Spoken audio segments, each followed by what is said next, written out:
Okay.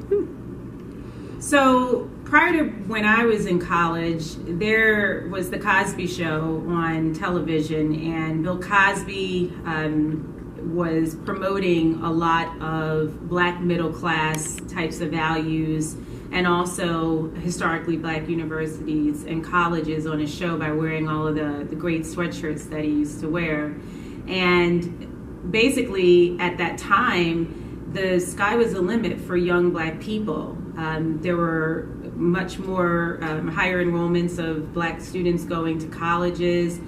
We had learned more about HBCUs, so we knew that they were producing some of the most successful black people in the country. And there was also a lot of representation on television and in the movies about HBCUs through like A Different World, for example, or Spike Lee's School Days. And so all of that combined, and just also in the music industry, some of the artists like Public Enemy and NWA that were basically promoting black pride, all kind of got me to think about going to a university like that where I could really be with people that were like me and had dreams like me, visions like me, and do it in an environment where all of us looked the same. So that was really intriguing to me, and I definitely wanted in on it because it looked fun, and it looked like ultimately I would just have a fulfilling time in college. Do you think your college experience was like comparable to school days, or was it like school days or A Different World? Well, we didn't have the same kinds of parties like they did, like I saw, or fun presentations like they had in the movie. But it was close. It definitely was close, with the camaraderie that people had on campus, the different stereotypes that we had between different types of blacks who coming from different financial situations or classes or what have you. Sure, we had some of that, but we also had a lot of other more serious and positive things happening too, with people really being interested in their careers and in their curriculum and their grades. So why did you choose to attend an historically black college? You kind of talked about it, but... Well, my parents went to Cheney University in the 60s, and so many of their friends, of which they're all still close today, some 50 plus years later, which always amazes me. But as a kid, I went up to Cheney University with my mom, and my mother's a member of Alpha Kappa Alpha, as am I, and she would go for homecomings, and they would sing, and they would fellowship, and it was just like a big family reunion, and it was fun to watch. And it must have stuck in my head as I got older and started looking into colleges of my own. But I think it all just was divine intervention, that the time period that I was about to go to school, like I mentioned, the Cosby Show and A Different World were all out, and it just all came together for me to decide to go. So that was part of the reason why I chose one. Did you ever consider going to Cheney though? No, I wanted to go away. I definitely wanted to go away. I knew that I needed to be away from here. I'm from Philadelphia, and I just didn't see the need to stay here anymore. It was time to grow. I wanted to be warm also. So I wanted to go down south and experience that. So what is the tradition from your university? So one of the traditions is that you do not cross Ogden Circle.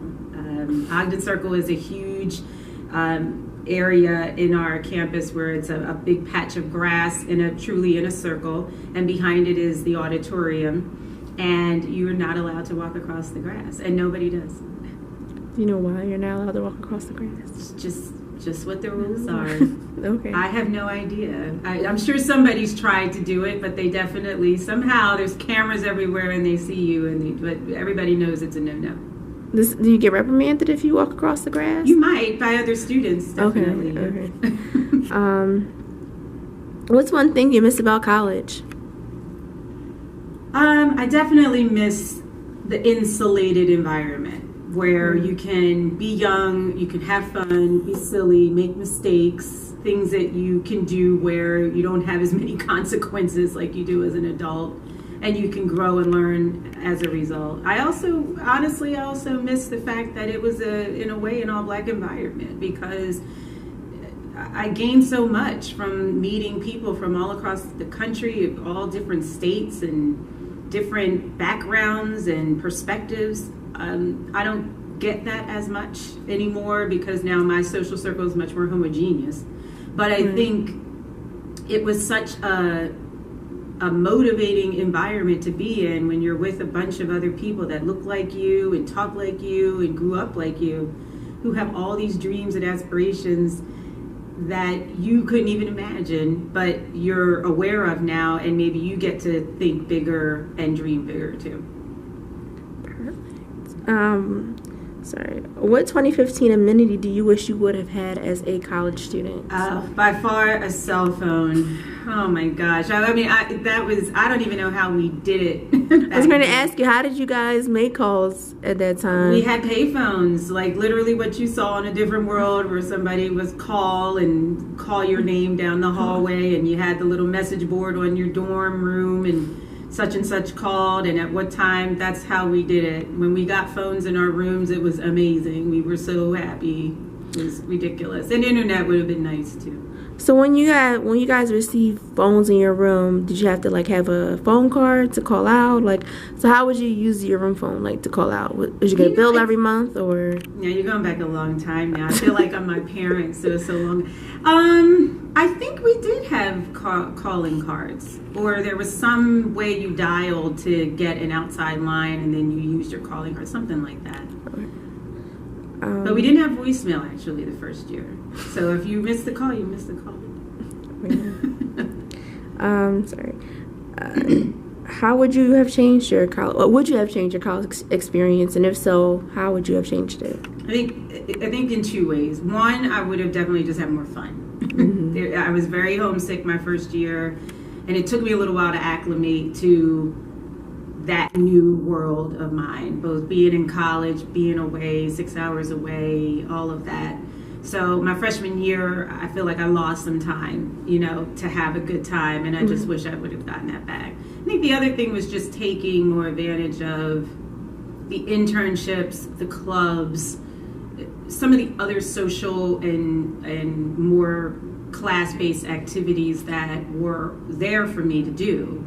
I think once I started doing them, it was a little late in the game, but I wish I would have done it a little sooner or gotten some more exposure in that regard, so that who knows where I would have been. Did you ever think about maybe transferring your freshman year when you had that rough time? Or? All the time. All the time. As a matter of fact, up until I left that year and came home for the summer, I still was asking my mother to send in my applications. All she had to do was write the check. As far as I was concerned, I did everything else. And I was close to transferring, but she convinced me to try it one more year, first semester, sophomore year. I agreed, totally convinced I was going to win. And I ended up getting a new roommate, and from day one that year, it was a totally different experience for me, for the better, and I decided to stay. So wait, were your parents like excited that you had chose to go to Hampton, or? Yeah, I think they were happy. I mean, I think they wanted me to go where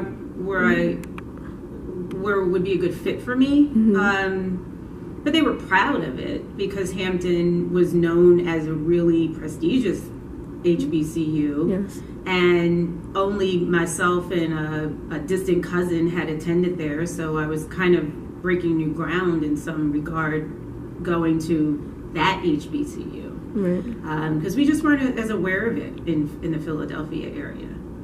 So did you apply to any other HBCUs, or? I applied to Clark, Atlanta. I also applied to, which is what was my first choice, and I also applied to University of Maryland at Eastern Shore, I believe. Very glad I didn't go there, with all due respect to everybody that went there, but it was just at the time so underdeveloped, that city. So do you remember when you received your acceptance letter? Were you excited, or? I was excited. I was surprised. I was nervous. I had a whole bunch of emotions when I got the letter, but I was proud too that I was able to get in there, because I knew that a lot of the kids that got in there were pretty smart, and so I was just happy that I was one of those people that was selected. So how was the application process? Do you remember, like, do you guys, like, have a book you look through? Like, how did you choose to, like... Nowadays, people go online and apply, but I'm always curious, like, how was it before online application processes? There was no online application process. Right. I mean, basically, I believe you wrote the school and they mailed you the application. Oh, okay. So you had to request an application? Yeah. And you still did the college tour. We did go down and do a tour. Okay. And maybe I got the application there. I don't remember, but I know it was literally printed from the mail, and we had to mail it back and all of that stuff. There was no online submissions at all. Right.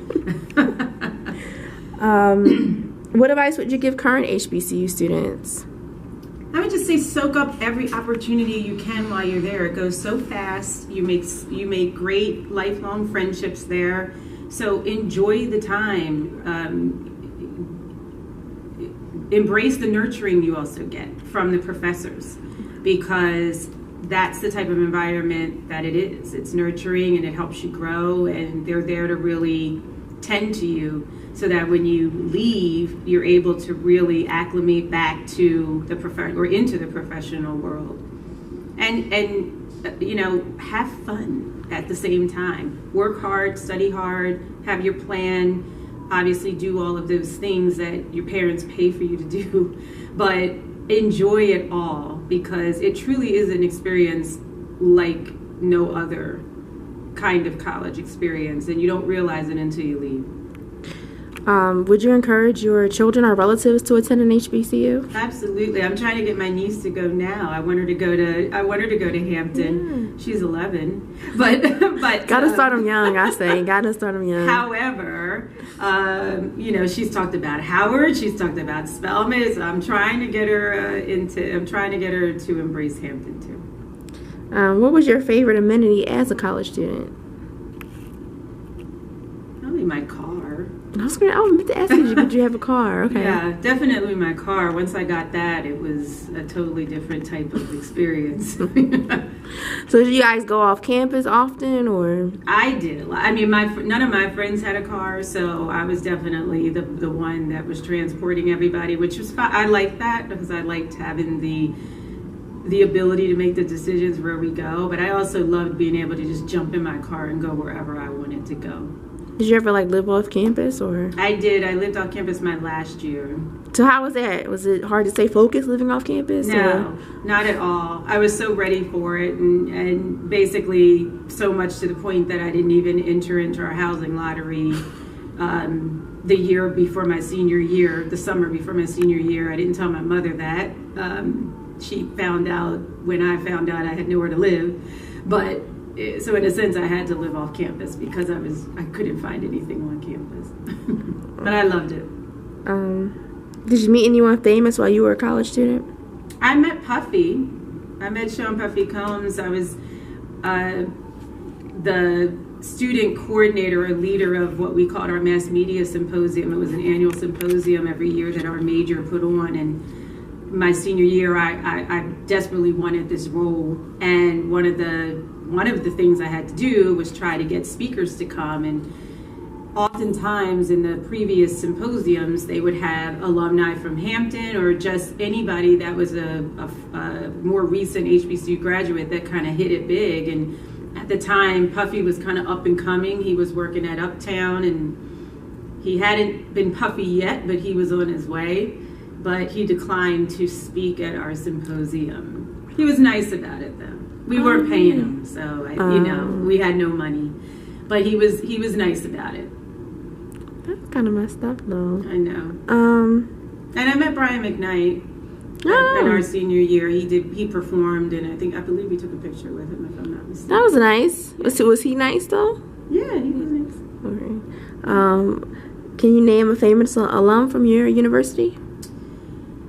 Recent one, or just anybody? Anybody, not Booker T. Washington. No, please. Well, let's see. Who went to Hampton? Will Smith's brother went to Hampton and graduated. Hey, okay. Harry. Robbie Reed, who does all of the casting for Spike Lee. Ruth E. Carter, who did costume design for Spike Lee's movies as well. She's an alum. So there's a couple. off the top of my head. Do you think HBCUs will continue on in the future? I hope so. I really hope they continue. And I encourage those that went to HBCUs to donate and give back, and to also just do everything they can in terms of promoting them so that people understand how important they really are, because they truly are critical for some of our young black adults in terms of their career development and their growth. So you want to say your name and say you're a proud HBCU graduate. Okay. I'm Janine Watson Dawson, and I am a proud HBCU graduate.